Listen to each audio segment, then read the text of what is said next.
Après une longue suspension des cours, afin de limiter la propagation de l'épidémie à coronavirus, le gouvernement a levé cette suspension.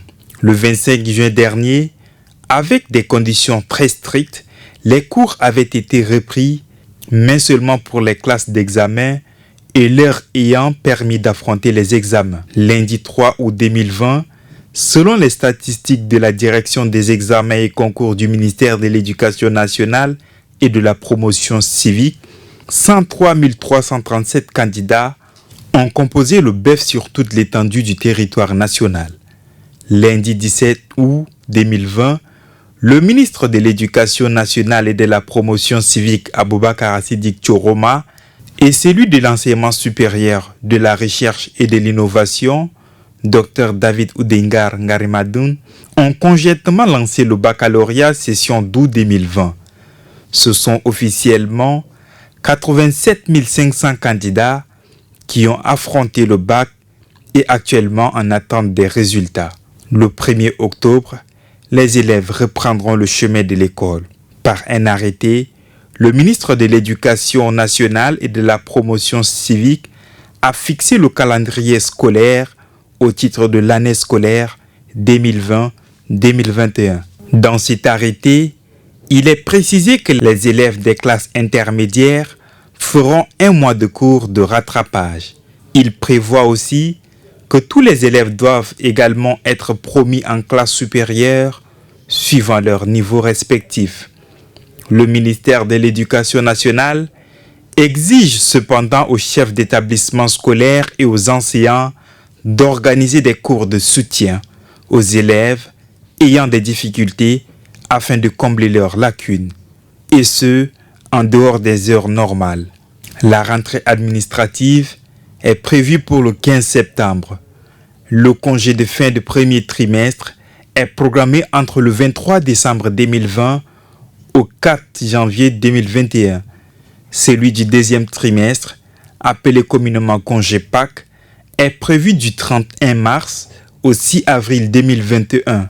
Les grandes vacances, quant à elles, débuteront à partir du 18 juin 2021. Le ministère de l'Éducation nationale et de la promotion civique a tenu ce 2 septembre 2020 une réunion avec le comité scientifique de réponse éducative au Covid-19.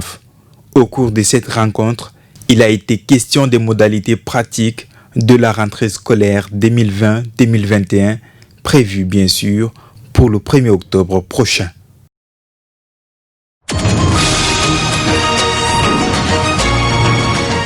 Pour cette deuxième journée consécutive, la formation organisée par Toumaï TV en partenariat avec la Fédération tchadienne de football association se poursuit dans un climat de convivialité.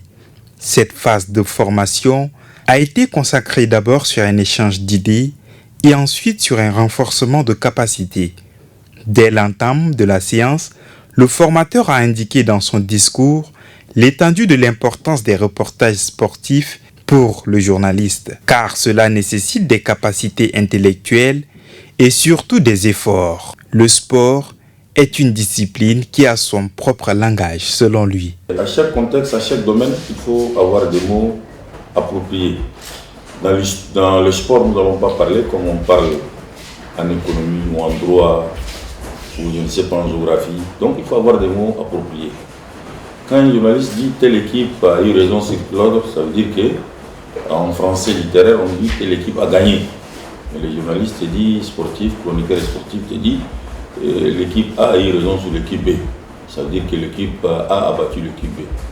Ou bien il te dit, non, l'équipe A a laminé l'équipe B. Ça veut dire que c'est une lourde défaite. L'exemple, par exemple, la dernière fois entre Bayern de Munich et Barcelone, on dit Bayern a laminé Barcelone sur la marque de 8-8 à 2. Donc, c'est de ces termes-là et tout se passe la déontologie. Au cours de cette formation, il a été témoin d'interventions, d'enquêtes, de documentation par les journalistes sur la façon dont le contexte d'actualité doit être cerné avant d'aller sur le terrain.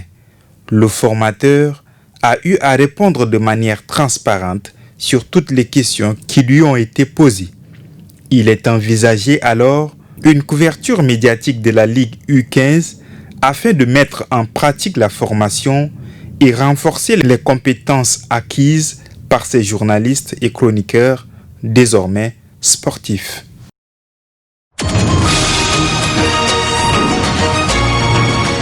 Vous êtes influencé parce que la dernière fois, il a mis la main à la poche, il m'a remis 10 000 francs et je dois traiter l'information par rapport à ça, à ce que lui il veut. Non, là vous sortez hors cadre et vous devenez du coup un mauvais journaliste. Les organisateurs appellent la hiérarchie, ils disent écoutez, vous nous avez envoyé un mauvais journaliste. Tout ce qu'on a dit, il n'a même pas pris en compte. Il a pris nos ennemis là qui sont là, leurs images passées à la télé. La prochaine fois, la prenons tel journaliste. Aujourd'hui, de tels journalistes existent à la radio, à la télé. On les connaît. Mais je pense qu'avec la nouvelle génération, la chaîne Toumaï TV aidant, cette mentalité, je pense que vous allez beaucoup travailler ça et le journaliste reprendra sa place comme nos aînés. À l'époque, les Moussa Dagou, les Célestin Topona, et à son âme Moussa Dungor, ce qu'on appelle Toussaint Baïtoubam, et quelques rares qui sont encore là, Abali Kaya, autres, tout ça, Mamadi Sen, qui est également là. Bon, il faut vraiment qu'on donne un peu de valeur à ce métier-là. Je pense qu'à l'avenir, même les organisateurs seront, ils vont plus s'immiscer dans ce que le journaliste fait dans son travail de tous les jours. Le journalisme sportif est une discipline passionnante qui requiert des qualités particulières, puisqu'en plus de fonctions de journaliste, elle fait appel à celle des spécialistes du sport. Le rôle de journaliste de sport est de transmettre l'information et les résultats sportifs. Je suis donc convaincu qu'à l'issue de cette formation, les journalistes de Toumaï Télévision seront capables de traiter vite les informations et faire preuve de concentration, s'exprimer correctement en langage sportif et assimiler les règles de plusieurs disciplines. Aux formateurs, nous ne doutons point de leurs compétences et aussi de leurs expériences dans le domaine, mais toutefois nous leur demandons d'être patients et de répondre à toutes les questions, car à ce niveau, la formation doit être plus participative qu'une formation habituelle. Mesdames et messieurs, pour finir, je tiens une fois de plus à réitérer toute ma gratitude aux dirigeants de la Fédération tchadienne de football association